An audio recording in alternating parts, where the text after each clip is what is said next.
आप जहाँ कहीं भी हो, मुंबई में हो, न्यूयॉर्क या लंदन में हो या जहाँ भी हो, कितनी तरह की चीजें वहाँ हो रही हैं। उनमें से कुछ भी इस जीवन के लिए अनुकूल नहीं है, लेकिन वो जीवन जो आप हैं वो उस तरह का माहौल नहीं चाहता। तो आपके भीतर जो बहुत से बदलाव हो रहे हैं वो आपके हित में नहीं है। दिन में 8 घंटे सोने से ये साफ साबित होता है। ऐसा इसलिए हो रहा है क्योंकि वो अपने प्राकृतिक वातावरण में नहीं रह रहे। तो आप जहाँ सोते हैं वहाँ कुछ पौधे लगा कर रख सकते हैं। तो थोड़ा सा असंतुलन होने पर आप जाकर बिस्तर पर मत लेटिए। अगर आप थोड़ा असंतुलन महसूस कर रहे हैं तो आपको ढेर सारे काम में कूद पड़ना चाहिए। आज आप ऐसी कोई चीज नहीं खा सकते जो रासायनिक तौर पर प्रदूषित ना हो। अगर आप काफी ऑर्गेनिक भोजन खा रहे हैं तो बस वो ऑर्गेनिक केमिकल्स इस्तेमाल कर रहे हैं। हालात ऐसे हो गए हैं। कुछ ऐसा खाना बहुत मुश्किल है जो किसी जंगल में उगा हो और आप बस उसे तोड़कर खा सकें।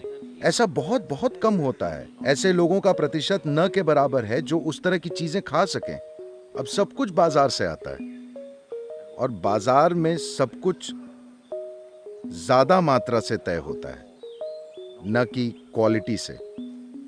मैं कह रहा हूं कि ये सिस्टम इतना शानदार और सटीक है कि ये आपको अच्छी हालत में रखने के लिए हर चीज को संतुलित करने की कोशिश कर रहा है। आप जहां कहीं भी हो, मुंबई में हो, न्यूयॉर्क या लंदन में हो या जहां भी हो, जिन जगहों पर आप चल फिर रहे हैं बस उस परिस्थिति पर गौर कीजिए। शायद सामाजिक तौर पर आप उन चीजों के आदी हो गए हैं, लेकिन जिस तरह के माहौल में आप चल फिर रहे हैं उस पर गौर कीजिए। कितनी तरह की चीजें वहां हो रही हैं। उनमें से कुछ भी इस जीवन के लिए अनुकूल नहीं है। हो सकता है कि आपको इनकी आदत पड़ गई हो। शायद अब आप उन शहरों से बाहर न रह पाएं, वो एक अलग बात है, लेकिन वो जीवन जो आप हैं वो उस तरह का माहौल नहीं चाहता। तो आपके भीतर जो बहुत से बदलाव हो रहे हैं वो आपके हित में नहीं है। ग्रंथियों का ठीक से काम न करना तो बस एक नतीजा है। तो आपको अपनी ग्रंथियों को ठीक रखने के लिए गोलियां खानी पड़ेंगी, और गोली निगलने से इनमें संतुलन नहीं आने वाला। आप इसे दबा सकते हैं, आप इसे सही संतुलन में नहीं ला सकते। ये नहीं होगा क्योंकि हर दिन ये अलग होता है, हर पल ये अलग होता है।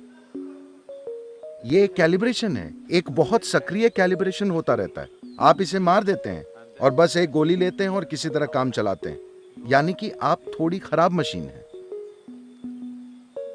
इस खराबी के साथ मशीन की ये खराबी कई तरह से जाहिर होगी और आपको इसका पता तभी चलेगा जब आप इसे हद के पार ले जाएंगे। जब आप बहुत सीमित जीवन जीते हैं तो यह जाहिर नहीं होता। ये कुछ ऐसा है, देखिए, अगर आपकी कार का टायर पंचर है तो भी आप 20 किलोमीटर की रफ्तार से कार चलाकर घर जा सकते हैं। कुछ चीजें खराब होंगी, कुछ चीजें फट जाएंगी, लेकिन फिर भी आप कार चला सकते हैं। अगर आप 200 किलोमीटर प्रति घंटे की रफ्तार पर हैं और तब अगर टायर पंचर होता है तो आप जानते हैं कि आप सड़क से बाहर उड़ जाएंगे।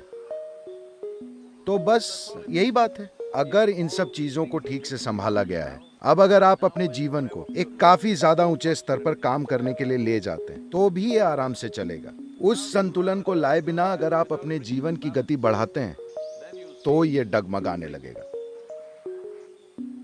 आप अपने आसपास हर दिन ऐसा होते देखते होंगे।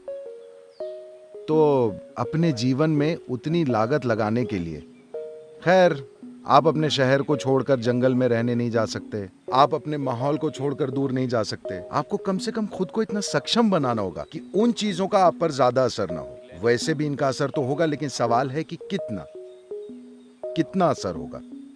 कम से कम अपने घर में, अपने आसपास कुछ पौधे लगाइए। अगर खुली जगह ना हो तो अपने कमरे में ही लगा लीजिए। हो सकता है कि ये थोड़ा अजीब लगे, आधी छत को खोल दीजिए। अरे लेकिन सदगुरु, ऊपर एक और मंजिल है।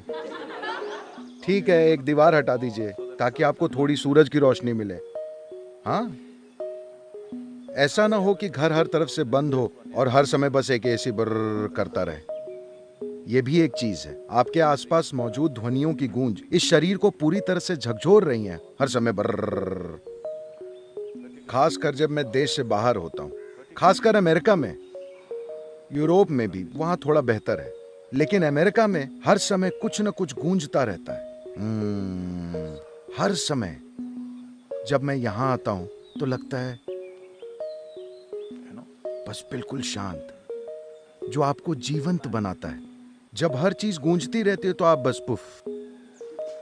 ज्यादातर लोग इसके प्रति जागरूक नहीं हैं, लेकिन ये उनके साथ हो रहा है। उनके दिन में 8 घंटे सोने से ये साफ साबित होता है। ऐसा इसलिए हो रहा है क्योंकि वो अपने प्राकृतिक वातावरण में नहीं रह रहे। वो सोकर खुद को सुरक्षित रखने की कोशिश कर रहे हैं। तो खुद को बीमारी से बचाने के लिए, खुद को मानसिक रोगों से बचाने के लिए, खुद को हर तरह के असंतुलन से बचाने के लिए आप दिन में 8-10 घंटे की नींद लेते हैं। यानी आधा जीवन आप मरे पड़े रहते हैं। मौत हमेशा एक आसान हल होती है, लेकिन हमें ऐसा हल नहीं चाहिए। हम जीवन के हल को खोज रहे हैं, अंत के हल को नहीं। किसी चीज का अंत करना उसका हल होता है ना? हल है या नहीं? हल है, लेकिन हमें वैसा हल नहीं चाहिए। हम यहीं रहना चाहते हैं, जिंदा और पूरे हल के साथ। तो अगर ऐसा होना है तो आप जहां सोते हैं वहां कुछ पौधे लगा कर रख सकते हैं। जब आप चलते हैं तो आपको इंसानों के अलावा दूसरे जीवनों के प्रति हमेशा जागरूक रहना चाहिए। ज्यादातर लोग इंसानों के प्रति ही जागरूक नहीं होते। तो मैं आपको याद दिला रहा हूं, आपको हर उस चीज के प्रति जागरूक रहना होगा जो जीवित है। एक पेड़, एक पौधा, एक घास का तिनका, एक कूदता हुआ टिड्डा, और आपके पास से गुजरने वाले वो लोग जिन्हें आप पसंद नहीं करते। हर तरह की चीजें, हर चीज के प्रति आपको जिंदा होना चाहिए। वो ये बोलने की जरूरत नहीं है, ओ मुझे इस पेड़ से प्यार है। आपको पेड़ से प्यार करने की जरूरत नहीं है। आपको उससे पोषण लेना होगा। जीने का केवल यही तरीका है। आप पसंद करें या ना करें, वो अभी आपको पोषण दे रहा है। अगर आप ये सचेतन होकर करते हैं तो हर चीजें बेहतर काम करेंगी। अपने आसपास की हर चीज के प्रति जीवंत होना, बिना किसी भेदभाव के। इंसान कम और कम सक्रिय होते जा रहे हैं जैसे जैसे तकनीक का विकास हो रहा है। एक दिन में औसतन एक औसत इंसान How much activity, physical activity?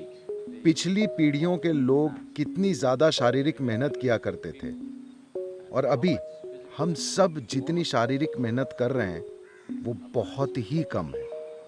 इतने कम स्तर की सक्रियता के साथ सिस्टम में संतुलन रखना मुश्किल है। तो थोड़ा सा असंतुलन होने पर आप जाकर बिस्तर पर मत लेटिए। अगर आप थोड़ा असंतुलन महसूस कर रहे हैं तो आपको ढेर सारे काम में कूद पड़ना चाहिए। जहां भी जोश और उत्साह के साथ कोई काम चल रहा हो, आपको उस काम में कूद पड़ना चाहिए और उससे ज्यादा और ज्यादा कीजिए। अगर आप बीमार महसूस कर रहे हैं तो ज्यादा से ज्यादा काम कीजिए, वाकई। क्योंकि जिस पल आप पीछे हटते हैं आप बीमारी को मजबूत बनाते हैं। अगर आप बहुत ज्यादा बीमार हैं तो वो अलग बात है, वरना आपको हम असल में ग्रंथियों की कई तरह की गड़बड़ियों की बात कर रहे हैं। शरीर से काम लेना एक आसान समाधान है। शरीर से काम लेना यानी काम लेने का मतलब ये नहीं कि आपके पास कलाई पर वो हेल्थ बैंड है। 10 steps, 12 steps. ऐसा मत कीजिए, ये शरीर से काम लेने का तरीका नहीं है। ऐसा करने से बीमार पड़ने की संभावना ज्यादा है। बस यूं ही खुशी के साथ कुछ कीजिए। खुश और जिंदा रहिए। काम तो सिर्फ, अगर आप ये नहीं जानते कि यहाँ बैठे बैठे पूरी तरह से जिंदा कैसे रहना है, तो जाकर कुछ खेलिए, कोई खेल खेलिए, बस यहाँ वहां दौड़िए। मूल रूप से आपकी बुनियादी समस्या ये है कि आप अपने जीवन के बारे में कुछ ज्यादा ही गंभीर हो गए। तो हमें आपको दोबारा याद दिलाना होगा कि वैसे भी आप मर जाएंगे।